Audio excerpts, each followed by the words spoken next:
আদর্শ তারা গ্রহণ করবে। সুবহানাল্লাহ।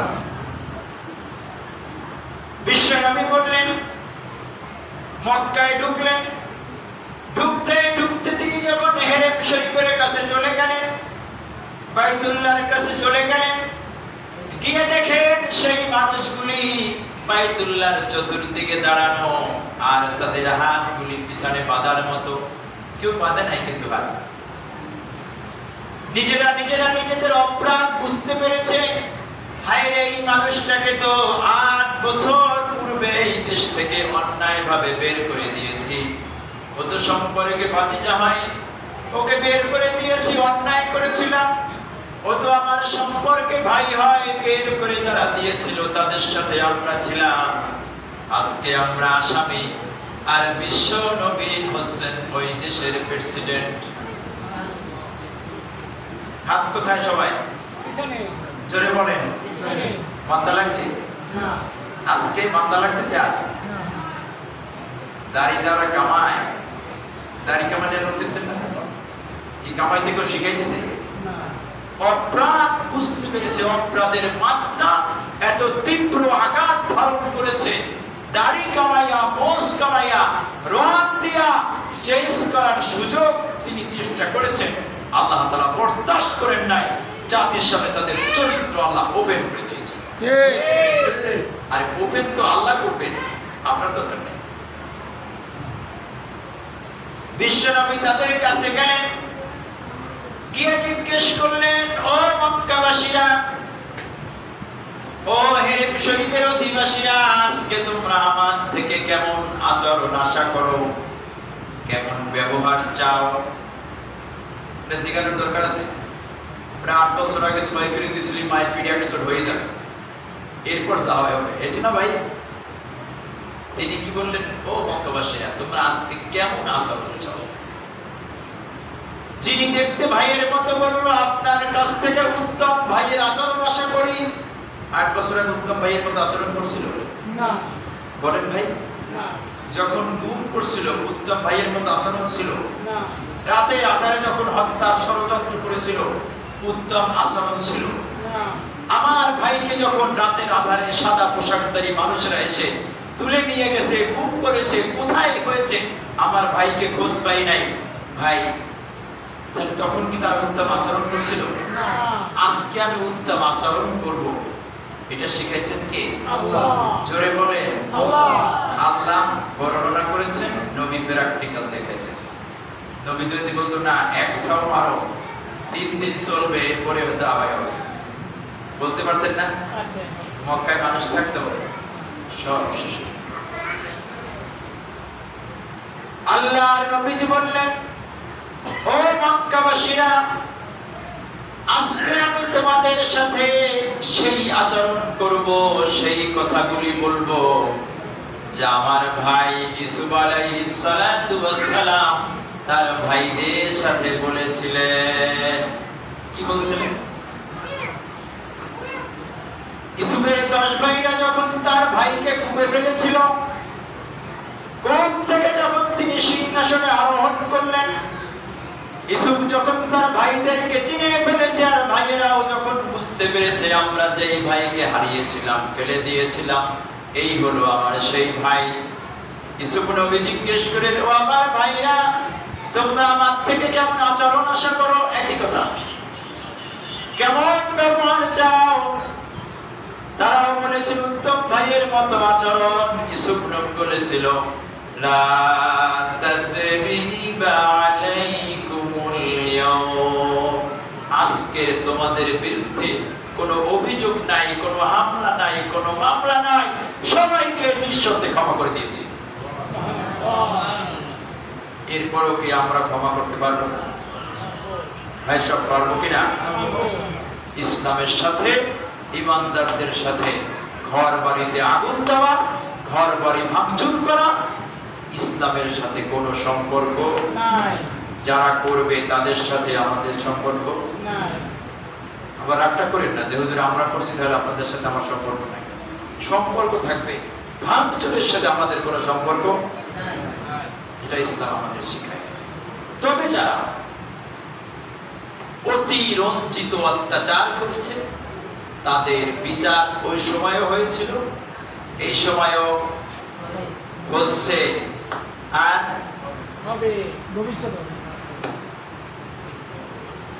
কিছু বিচার ওটা মাফ করলে ওটা অন্যায় হবে, সেই বিচার আল্লাহ তাআলার আদালতে তো হবেই। পার্থিব জীবনে বেইজ্জত করে, লাঞ্ছিত করে, অপমানিত করে তাদের বিচার হচ্ছে এবং হবে। সম্মানিত ভাই সব, তাহলে এখন মৌলিকভাবে বিজয় দিলেন, রাষ্ট্র দিলেন, সমাজ দিলেন, কাজ করার মতো পরিবেশ না নাই? আছে, সব আছে। এখন আপনি যদি কথা বলেন আপনাকে কেউ পিটায় না, আপনাকে পুলিশ ধরে নিয়ে যায় না, আপনাকে কেউ ফোন দেয় যে আমি থানার থেকে বলছি কথা বাড়াবাড়ি চলবে না, তুমি নাকি জঙ্গি, এরকম কেউ বলে? ওপেন কথা বলার সুযোগ হয়েছে কিনা? তাহলে আল্লাহ তাআলা আপন কুদরত দিয়া, শক্তি দিয়ে আমাদেরকে সাহায্য করলেন, আমাদেরকে দেশ দিলেন, আমাদের সবকিছুর ব্যবস্থা করলেন। এখন কাজ কি? এখন প্রত্যেক মানুষের দাঁড়ে দাঁড়ে গিয়া দিনের সুমহান বাণী পৌঁছে দেওয়া। এখন হলো মানুষ তৈরি করবে। কিসের আওয়ামী লীগ, কিসের বিএনপি, কিসের জাতীয় পার্টি? প্রত্যেক মানুষের দাঁড়ে দাঁড়ে গিয়া দিন বুঝান, ভাই এতদিন ভুল বুঝেছো, ভুল পথে চলো না। এটা কি কোনোদিন আপনার ছেলেকে বলেছেন? আপনার ভাইকে কি কোনোদিন বলেছেন ভাই এইগুলো অন্যায়?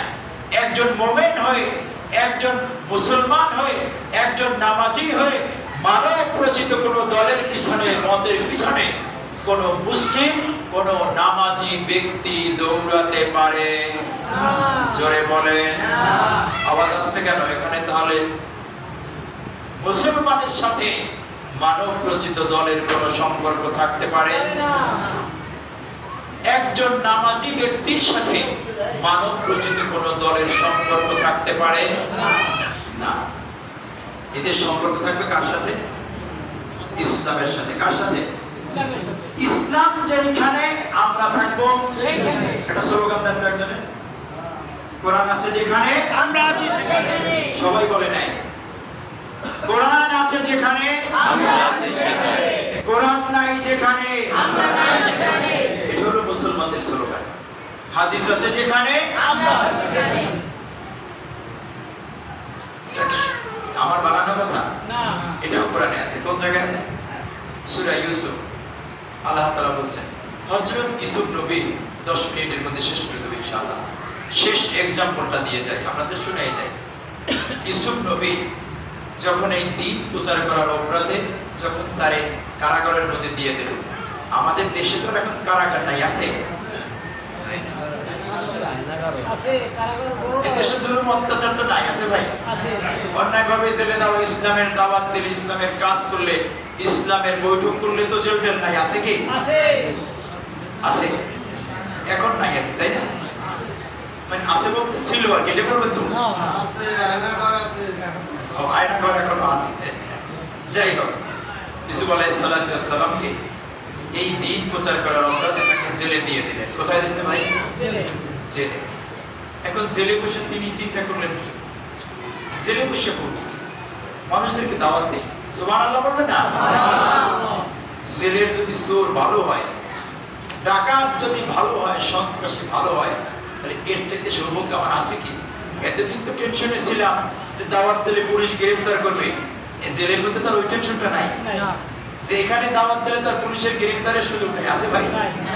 যাই হোক, ইউসুফ নবী আলাইহিস সালাতু ওয়াস সালাম তিনি জেলের মধ্যে গিয়েও এই ইসলামের সুমহান দাওয়াতটা দিতে শুরু করলেন। আমাদের নেতৃস্থানীয় ব্যক্তিবর্গ অনেকে শাহাদাত বরণ করেছেন, অনেকে বের হয়েছেন, তারাও একই কাজ করেছেন বলেই জেলখানায়ও একটা হই হই রই রই করে গিয়েছিল। আসলে এই মানুষগুলি প্রকৃত মানুষ। হযরত ইউসুফ আলাইহিস সালাতু ওয়াস সালাম জেলের মধ্যে গিয়েও তাসবিহ করেন নাই, জেলের মধ্যে নিয়ে শুধু আল্লাহ বিল্লাহ করেন নাই, শুধু খেয়েছেন ঘুমিয়েছেন এমনটা ছিল না। ইউসুফ আলাইহিস সালাতু ওয়াস সালাম বাইরে বসে বসে যেই কাজগুলি করতেন, ইসলামের সুমহান দাওয়াত দিতে শুরু করেছিলেন, অনুরূপ ভাবে জেলের মধ্যে গিয়েও জেলের কয়েদিদের কাছে ইসলামের দাওয়াত প্রচার শুরু করে দিয়েছে। ইসু আলাইহিস সালাতু ওয়াস সালাম জেলের কয়েদিদেরকে লক্ষ্য করে বলল, ইয়া সাহিবাইস সিজনি আরবাবুম মুতাফাররিকুন খায়রুন আবিল্লাহুল ওয়াহিদুল কাহ্হার। আল্লাহু আকবার।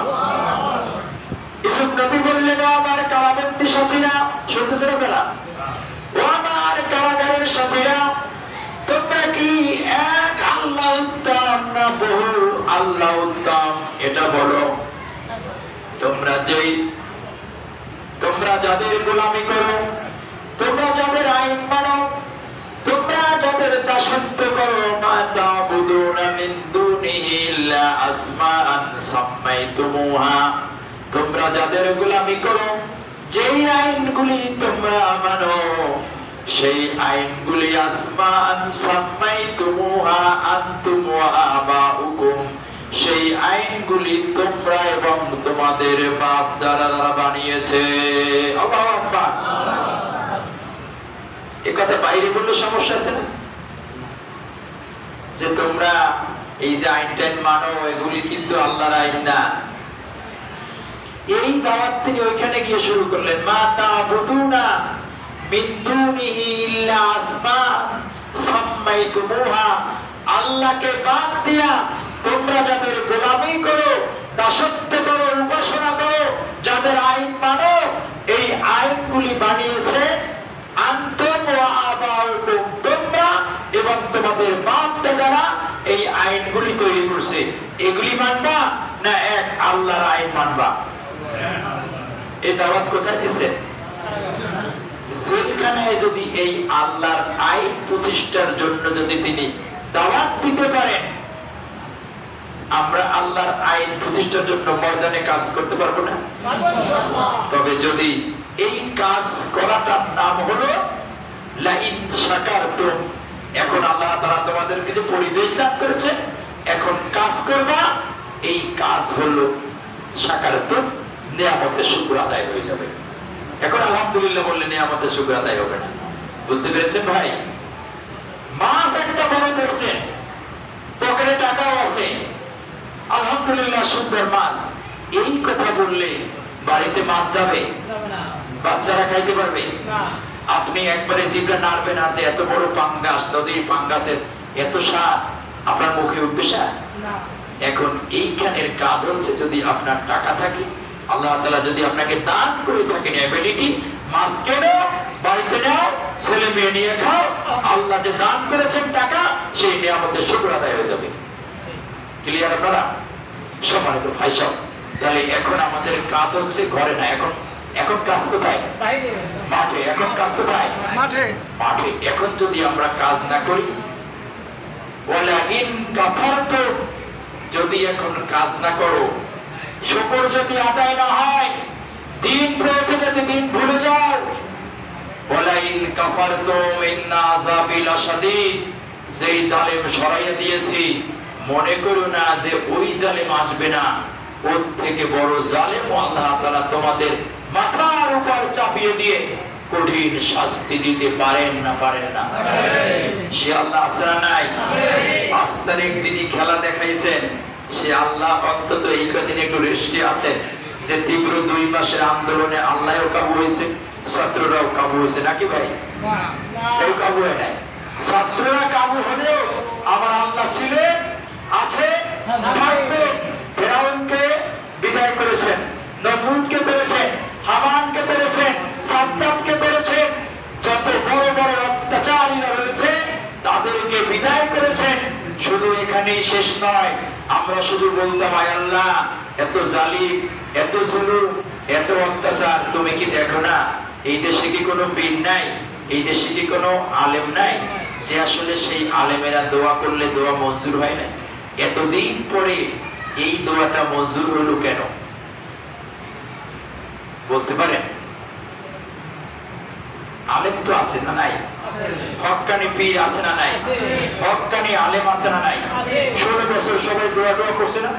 রাতের আধারে করছে, তাহাজ্জুদ পড়ে করছে, কিন্তু 16 বছর পরে এই দোয়া কবুল হইল কেন? এতদিন সবাই দোয়া করছে, আল্লাহ জালিমদের কবল থেকে বাঁচাও, আমার ছেলেটাকে ফেরত দাও, আমার মেয়েটাকে তুলে নিয়ে গেছে ফেরত দাও, আয় আল্লাহ আমার ছেলেটাকে রক্ষা করো। এই যে সিস্টেমটা কেন এখন হলো কেন?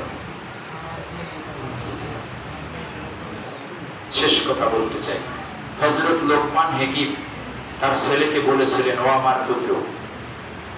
সূরাতুল লোকমান আয়াত নাম্বার 17।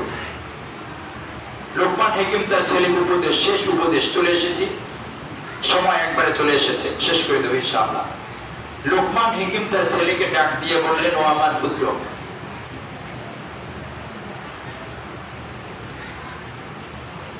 লোকমান হাকিম তার ছেলেকে ডাক দিয়ে বললেন, ও আমার পুত্র, ইয়া বুনাইয়া কিমিস সালাতা ওয়া আমুর বিল মারুফ ওয়ানহা আনিল মুনকার ওয়াসবির আলা মা আসাবাক ইন্না যালিকা মিন আজমিল উমুর। ও আমার পুত্র, নামাজ কায়েম করো, হক কথাগুলি বলে দাও। সুবহানাল্লাহ বলবেন না? কোন বাবা কি বলতে পারছেন আমার ছেলেকে বলি হক কথা বলো? ওয়া'মুর বিল মারুফ, সত্য কথাগুলি বলো, মানুষকে সত্যের উপদেশ দাও। এটা কি কোন বাবা বলতে পেরেছে? ও আমার পুত্র, নামাজ কায়েম করো, সত্যের উপদেশ দাও, অন্যায় থেকে মানুষকে ফিরাও। ফিরাইতে পারছেন? গাজা রাস্তায় বসে খায়, আলেমরা যাচ্ছে, কেউ বলতেও পারে না, গাজার গন্ধে হাঁটতে পারে না, কিন্তু কেউ বলতে পারে না বাবারা তোমরা বাবা খাইও না। বলতে পেরেছে ভাই? না। রাস্তায় আমি তো অনেক ছেলেদেরকে দেখে দেখে আমি পিটাইতাম, আমার দন্ত হয়ে চলে, আমি বাদ দিতাম না। মেয়েদেরকে দিনের বেলায় হাত ধরে ধরে যুবক যুবতী হেঁটেছে, আপনার এই রাস্তায় তো হয় নাই, হয়েছে? হয়েছে ভাই? এরকম দৃশ্য দেখেছেন, নিষেধ করতে পেরেছেন? না। লোকমান হাকিম তার ছেলেকে বলল, আমার কলিজার টুকরা সন্তান, নামাজ কায়েম করবা, হক কথাগুলি বলবা, আর অন্যায় থেকে মানুষকে বিরত রাখার চেষ্টা করবা। এই হক কথাগুলি বলতে গেলে, অন্যায় থেকে মানুষকে ফেরাতে গেলে অস্থির ধৈর্য ধারণ করা লাগবে। কেন? সত্য বললে ধৈর্য লাগে? সত্য কথা বললে ধৈর্য লাগে? জবাব দেন, শেষ প্রান্তে চলে এসেছে। সত্য কথা বললে ধৈর্য ধারণ করা লাগে? তবে লোকে নামাজ কায়েম করো, সত্যের উপদেশ দাও, অন্যায় থেকে মানুষকে ফিরাও, এরপরে বললো আসবে ধৈর্য ধারণ করো। সত্য কথা বললে ধৈর্য লাগে? শেষে এসে বলছেন, আলামা আসাবাক, ও আমার সন্তান, সত্য কথা বললে, অন্যায় থেকে যখন মানুষকে ফিরাতে যাবা, আসবির আলামা আসাবাক, তোমার উপর বিপদ চলে আসবে, তোমার উপর হুঙ্কার চলে আসতে পারে, তোমাকে হুমকি দিতে পারে, আমি সরকারি দলের লোক, তোমার উপর অত্যাচার শুরু হয়ে যেতে পারে, তোমার উপর নির্যাতন শুরু হয়ে যেতে পারে। যত নির্যাতন হোক, সেই নির্যাতনের মধ্যে তোমাকে ধৈর্য ধারণ করা লাগবে। দেখেন, আমি বলছি না, সব কোরআন বলছি। এই জন্য আমরা চাই সবার হাতে কোরআন তুলে দিতে, কোরআন পড়ে, কোরআন বোঝে, আল কোরআনের সমাজ গঠন করার জন্য সবাই কাজ করতে রাজি আছেন? সেজন্য আমরা চাই প্রত্যেকের হাতে হাতে অনুবাদ সহ কোরআন তুলে দিতে। কোরআন পড়বে, আপনার বাস্তব জীবনটা পেয়ে যাবেন। কোরআন পড়বে, আপনার সন্তানের জীবনটা পেয়ে যাবেন। কোরআন পড়বে, পারিবারিক জীবনটা পেয়ে যাবেন। কোরআনে এমন কিছু নাই যেটা কোরআনে আল্লাহ তাআলা দেন নাই। আমরা পড়ি না, শুধু মনে করি এগুলি আলেম ওলামারা পড়বে আর শুধু অস্ত্রে শোনাইবে। ভাই, সব ইসলাম প্রতিষ্ঠিত করতে হলে, দিন প্রতিষ্ঠিত করতে হলে, সমাজে ইসলামে বিপ্লব কায়েম করতে হলে মানুষের অন্তরের মধ্যে কোরআন লাগবে। বুঝতে পেরেছেন? সবাই সেটা সবাই উদাত্ত আহ্বান জানাতে চাই, আসুন আমরা ভেদাভেদ ভুলে গিয়ে আমাদের সমস্ত ভুলগুলি শুধরে নিয়ে আমাদের মানব রচিত মতবাদের পিছনে না দৌড়িয়ে মানব রচিত আইনের পিছনে না দিয়ে আমরা যদি আল্লাহর কোরআন রাসূলুল্লাহর সুন্নাহকে যদি আমরা আঁকড়ে ধরতে পারি, অচিরেই খুব দ্রুত আমাদের এই সুন্দর দেশ, আমাদের এই প্রিয় জন্মভূমি বাংলাদেশটাকে আল্লাহ তাআলা কোরআন দিয়ে ভরে দিতে পারেন না? পারেন না? কোরআনের সমাজ প্রতিষ্ঠিত হোক, এটা আপনারা চান কি চান না? প্রতিষ্ঠিত হওয়ার জন্য মাঠে মানুষের দ্বারে দ্বারে দাওয়াত দিবেন কি জিবরাইল আর মিকাইল, তাই না ভাই? ফেরেশতারা এসে দাওয়াত দিবেন, তাই তো? দাওয়াত দিবে কারা? আমরা। দাওয়াত দিতে পারবেন? ইনশাআল্লাহ। পারবেন তো? ইনশাআল্লাহ। আল্লাহ তাআলা যেন আপনাদের সকলে মনের নেক মাকসুদকে পূরণ করে দিয়ে যেন আমাদের এই সুন্দর দেশটাকে আল্লাহ তাআলা যেন কোরআন দিয়া আরো সুন্দর করে দেয়। বলেন আমিন। আরো জোরে বলেন আমিন। আরো জোরে বলেন আমিন। আমার এই কথার সাথে কারো দ্বিমত আছে? সবাই কি ভুলগুলি যারা ইতিপূর্বে যারা ভুল করেছেন তারা কি ভুল থেকে বুঝতে পেরেছেন? ভুল থেকে শিক্ষা যদি না নেন, ভুল থেকে যদি শিক্ষা না নেন, ভুল থেকে যদি শিক্ষা এখনো না নেন, তবে অদূর ভবিষ্যতে যা চিত্র ঘটেছে এর থেকে আরো ভয়াবহ চিত্র থাকবে। সেজন্য আমি আর কথা বাড়াতে চাই না। আল্লাহ তাআলা যেন আমাদের সম্মিলিত প্রচেষ্টার মাধ্যমে ময়দানে থেকে, এই যে বিজয় আসছে কি ময়দানের ঘরে বসে না, আসে নাই না? জোরে বলেন। 16 বছর পর ময়দানে নামছে, দলমত নির্বিশেষে, নারী পুরুষ শিশু কিশোর। আল্লাহ তাআলা চান তোমরা ময়দানে আসো। বলে না খেলা হবে ময়দানে আসো, আরে খেলতে ময়দানে যাওয়া লাগে। আল্লাহ তাআলাও চান ময়দানে আসো। ঘরে বসে বিজয় অর্জন হয় নাই একটা নজিরও কেউ দেখাইতে পারবেন না। সারা পীর সাহেবরা এক জায়গা হইয়া, সমস্ত আলেম ওলামারা এক জায়গা হইয়া শুধু দোয়া করছে, পরের দিন আল্লাহ তাআলা সব তছনছ করে দিয়েছেন। আছে কি ভাই? না। তাহলে মুহাম্মদ সাল্লাল্লাহু আলাইহি ওয়াসাল্লাম বদরের প্রান্তরে যাওয়া লাগতো না, না খাওয়া সাহাবী নিয়া বদরের প্রান্তরে যাওয়ার দরকার ছিল না। বদরের রেশ কাটতে না কাটতে উহুদের প্রান্তরে যাওয়া লাগতো না, উহুদ শেষ না হতে খন্দকের যুদ্ধে যাওয়া লাগতো না। ময়দান লাগবে আপনাকে পেতে হলে, ময়দানের বিকল্প কোনো কিছু নাই। সেই সাথে দোয়া। যাই হোক, আর কথা বাড়াতে চাই না। হাসামাইদিন আলিল মুইন্দাল্লাহ আলাইহি তাওয়াক্কালতু ওয়া ইলাইহি উনীব। আমরা সবাই ময়দানে গিয়া, মাঠে ঘাটে রাস্তায় চায়ের দোকানে গিয়া মানুষদেরকে পাইকারি দাওয়াত দিতে পারবেন ইনশাআল্লাহ। কোন দিকে দাওয়াত দেবেন? ইসলামের দিকে। আল্লাহ তাআলা আমাদের সবাইকে ইসলামটাকে কমপ্লিট বোঝার সুযোগ দেন। আমিন।